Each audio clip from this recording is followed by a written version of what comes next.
अपने अष्टविनायक है, महाराष्ट्र में बड़ी मान्यता है अष्टविनायक की। पर कभी आपने सोचा कि विनायक 8 ही क्यों है, 7 या 9 क्यों नहीं है, 6 या 10 क्यों नहीं है?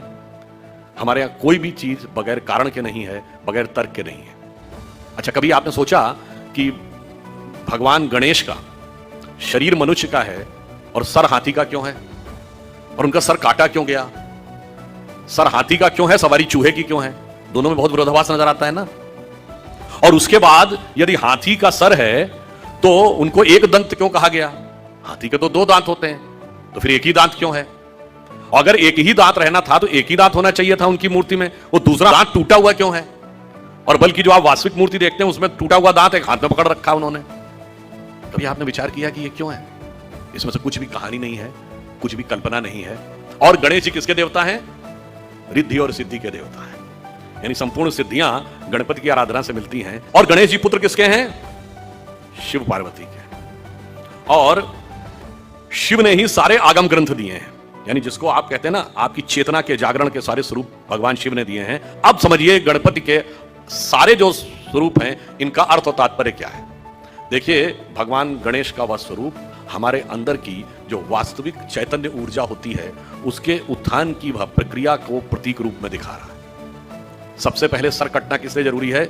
वह आप अंदर की यात्रा करके अपनी कुंडलिनी शक्ति को तब जागृत कर सकते हैं जब पहले आप अपने अहंकार को नष्ट करने में सफल होते हैं। तो आपका सर कटने का स्वरूप प्रतीक ये है।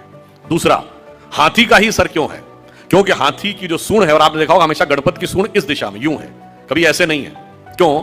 वह उस शक्ति का प्रतीक है जो अपवर्ड्स है, यानी जागृत शक्ति, आपके शरीर की कुंडलिनी की शक्ति जब वो ऊर्ध्व की तरफ होती है उसका प्रतीक है। और हाथी इसलिए है कि हाथी के मस्तक में गज मुक्ता कहा जाता है, माना जाता है कि हाथी के यहां मस्तक में मुक्ता है, तो वो ब्रह्मरंध्र का प्रतीक है। और जब वो मुड़ी हुई सूंड ऊपर है, और चूहे की सवारी क्यों है?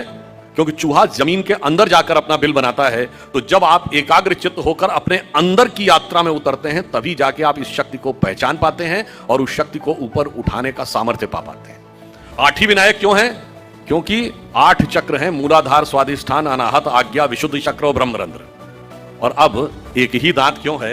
क्योंकि जब आप आज्ञा चक्र से ऊपर जाते हैं तब द्वैत के साथ वह यात्रा नहीं हो सकती, यानी संसार और ब्रह्म 2 में से एक को ही चूज करना पड़ता है। तो वह दांत टूटा हुआ क्यों है? तो संसार के साथ उस संबंध का विच्छेद करना पड़ता है, उसे तोड़ना पड़ता है, इसीलिए टूटा हुआ दांत हाथ में रखे हुए हैं। फिर आगे की यात्रा जाकर जब ब्रह्मरंध्र तक मिलती है तो समस्त रिद्धियां और सिद्धियां आपको प्राप्त होती हैं। यह उसका प्रतीक है।